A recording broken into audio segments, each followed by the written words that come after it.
Hey guys, নমস্কাৰ মই পৰিস্মিতাই আপোনালোক সকলোকে স্বাগতম জনাইছো মোৰ অন্য এটা ভিডিঅ'লৈ। আশা কৰোঁ সকলো ভালে আছে আৰু মোৰো ভাল। আৰু এইটো 2023 চনৰ মোৰ প্ৰথমটো ভিডিঅ' হ'ব। অলপ দেৰিকৈ ষ্টাৰ্ট কৰিছোঁ আৰু সকলোকে মই অলপ দেৰিকৈ হ'লেও নৱবৰ্ষৰ শুভেচ্ছা জ্ঞাপন কৰিছোঁ।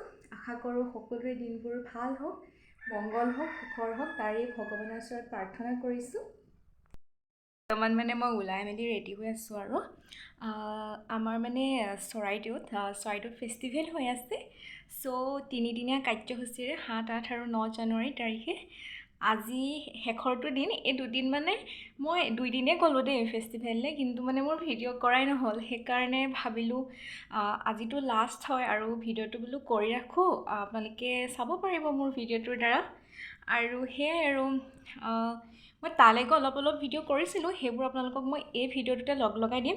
আৰু ভিডিঅ'টো বহুত ভাল হ'বলৈ গৈ আছে, বহুত ধামাকা ভিডিঅ' হ'বলৈ গৈ আছে। কাৰণ ভিডিঅ'টো আপোনালোকে বহুত ধুনীয়া দেখিব। আৰু তাত যিহেতু ফেষ্টিভেলত আৰু কিমান ধুনীয়া মেলা বহে, খাদ্য সম্ভাৰ বা আদি কৰি সকলোখিনি সাংস্কৃতিক কাৰ্যসূচী বা আদি কৰি, সেইকাৰণে আপোনালোকে ভিডিঅ'টো স্কিপ নকৰি শেষৰলৈকে চাই থাকক।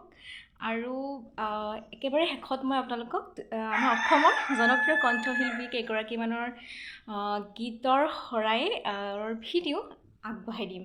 ঠিক আছে, ভিডিঅ'টো শেষলৈকে চাই থাকক।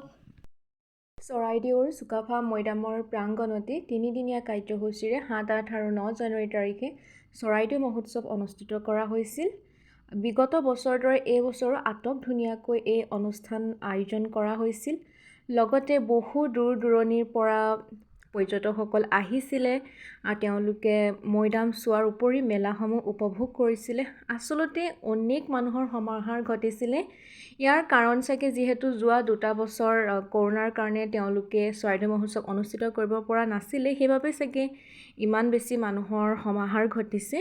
আৰু এয়া চৰাইদেউ মহোৎসৱলৈ সোমোৱা গেটখন চাওকচোন, কিমান ধুনীয়াকৈ তেওঁলোকে ৰংঘৰ আকৃতিত তৈয়াৰ কৰিছে। আৰু এয়া স্মৃতি তৰ্পণ, এয়া অতি গুৰুত্বপূৰ্ণ এক অংশ। এফালে বাণিজ্য মেলালৈ সোমাই আহিছোঁ আমি।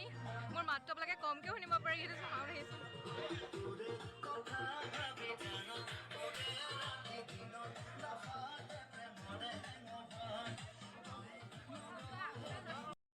আৰু এই মেলাৰ বিপণীবিলাকত আহোম সম্প্ৰদায়কে আদি কৰি অসমৰ বিভিন্ন জাতি জনগোষ্ঠীৰ তেওঁলোকৰ নিজৰ পৰম্পৰাগত সাজপাৰসমূহ ইয়াতে উলিওৱা হৈছিল।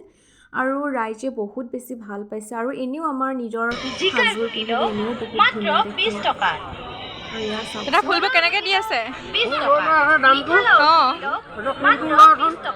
এইটো ইউটিউবত যাব দেই, ভিডিঅ' কৰি দিছোঁ। ফুলবোৰ ইমান ধুনীয়া লাগিছে, ইমান ধুনীয়া ফুল আছে ইয়াতে। বহুতে কিনিছে আৰু ঘৰলৈ লৈ গৈছে তেওঁলোকে। আৰু এয়া মানুহ চব, মানুহ চব পিনে আৰু কি ক'ম। মাজতে মোৰ মুখখনো অলপ দেখুৱাই দিছোঁ দেই, গাইজ চাই থাকক ভিডিঅ'টো।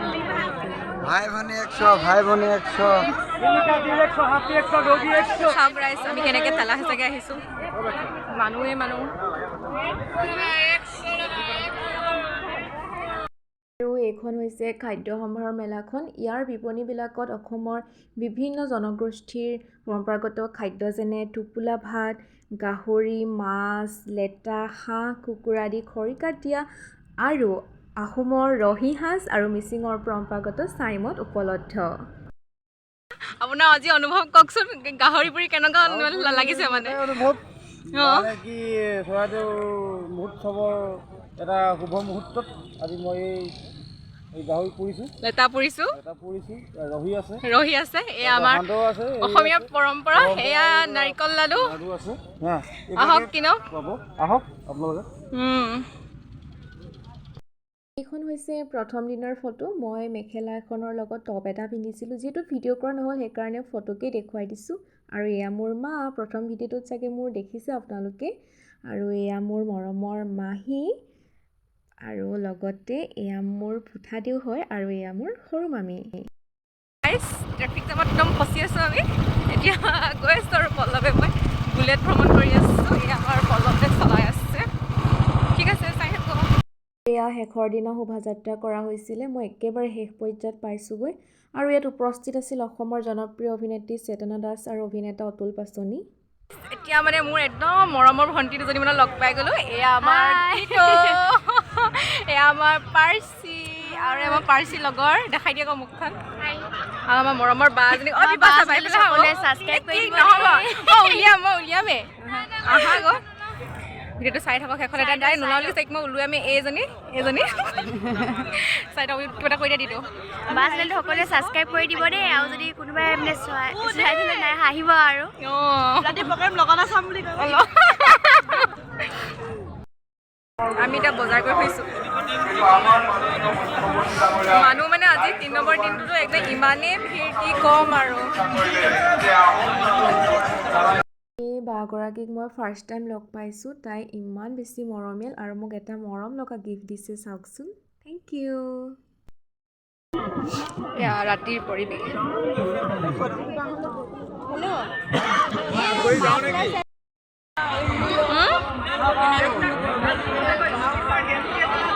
এয়া ৰাতিলৈ সাংস্কৃতিক সন্ধিয়াত অসমৰ জনপ্ৰিয় কণ্ঠশিল্পী আৰু মোৰ আটাইতকৈ প্ৰিয় শিল্পী প্ৰিয়ংকা ভৰালী লগতে সুভাষানা দত্ত আৰু সীমান্ত শেখৰে গীত পৰিৱেশন কৰিছিলে বহুত বেছি ভাল লাগিলে তেওঁলোকৰ গীতবোৰ শুনি আৰু আপোনালোকেও মোৰ ভিডিঅ'টোত বহুত মৰম দিব বুলি আশা ৰাখিলোঁ